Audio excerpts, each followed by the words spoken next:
Hello viewers, ఎలా ఉన్నారు? మన హోమ్ ఫుడ్ రెసిపీస్ ఇండియన్ ఛానల్లో మీకు హోమ్ మేడ్ చాక్లెట్ ఎలా చేయాలో డీటెయిల్స్ చెప్తానని చెప్పాను. అందుకే వచ్చేసానండోయ్ మీ వీడియో పట్టుకొని మన హోమ్ ఫుడ్ రెసిపీస్ ఇండియన్ ఛానల్కి. ఇది మా ఫ్రెండ్ రెసిపీ అండి. 10 నిమిషాలు చాలు ఇది చేస్తానికి. దీంట్లో కోకో పౌడర్ యూస్ చేస్తాము. యాంటీ ఆక్సిడెంట్స్ ఉంటాయి. పిల్లలకి నట్స్ అంటే ఇష్టం ఉండదు, కానీ మనము పెట్టాలనుకుంటాము. అందుకనే దీంట్లో నట్స్ యాడ్ చేసి కొంచెం హెల్దీగా, కొంచెము స్వీట్గా, యమ్మీగా, టేస్టీగా ఉండే రెసిపీతో మీ ముందుకు వచ్చేసాను. ఇది మా అబ్బాయి అయితే ఎంత ఇష్టంగా తింటాడండి. అందుకే మీరు కూడా ఎంజాయ్ చేయాలని మీ ముందుకు వచ్చేసాం. మన ఛానల్లో home food recipe Indian channel subscribe చేయండి. ఇలాంటి రెసిపీస్తో, ఇంకెన్నో రెసిపీస్తో మీ ముందుకు వచ్చేస్తాను.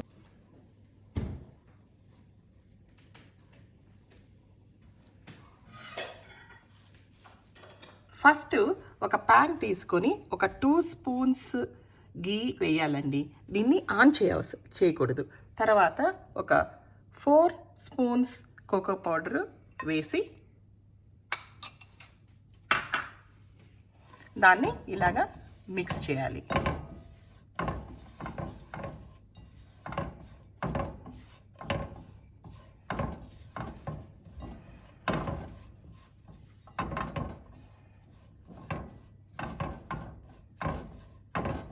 ఉండలు రాకోకుండా మంచిగా ఇలాగా మిక్స్ చేయాలి.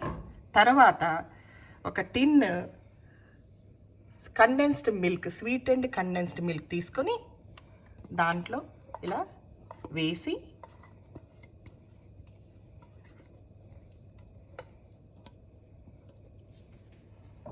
దాన్ని ఇలాగా మంచిగా కలిసేటట్టుగా మిక్స్ చేయాలి.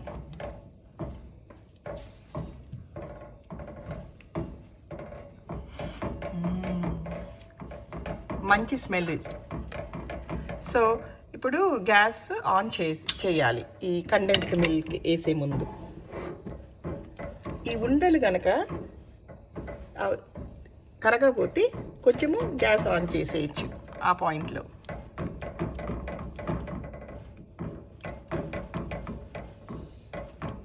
ఈ కన్సిస్టెన్సీలో మిక్స్ చేయాలి. కొంచెం అలా మిక్స్ చేస్తూ ఉండాలి 5 minutes.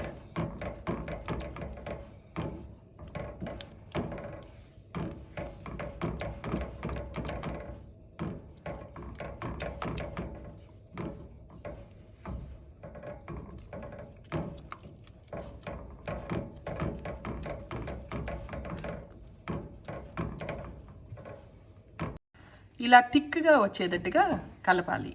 కొంచెం ఇలాగా బబ్లీగా ఉంది చూడండి. తర్వాత క్రష్డ్ నట్స్,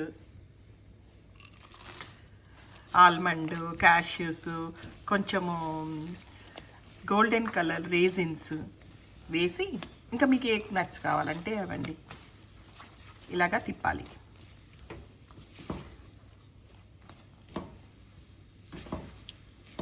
ఒక 1 minute ఇలాగా తిప్పి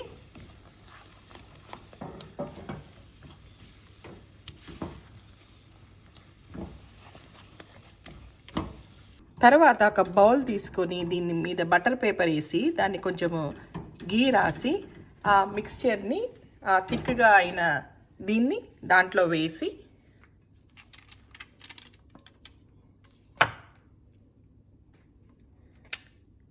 కొద్దిగా స్ప్రెడ్ చేసి దాన్ని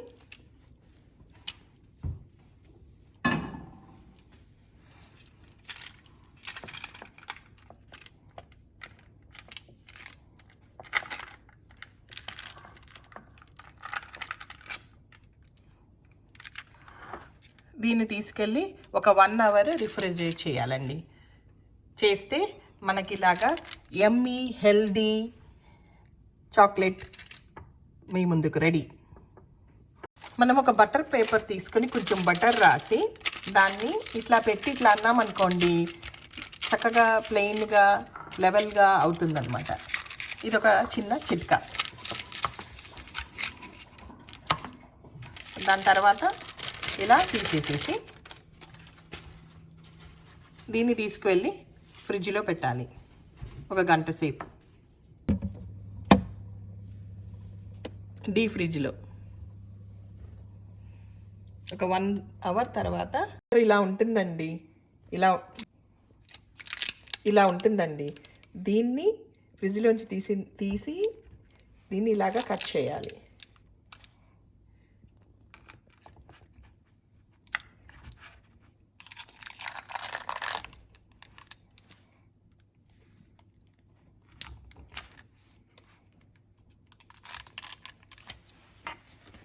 ఫ్రిడ్జ్లోంచి తీసిన తర్వాత ఇలా ఉంటుందండి. ఎంత సాఫ్ట్గా ఉంది చూసారా, వెరీ యమ్మీ అండ్ టేస్టీ.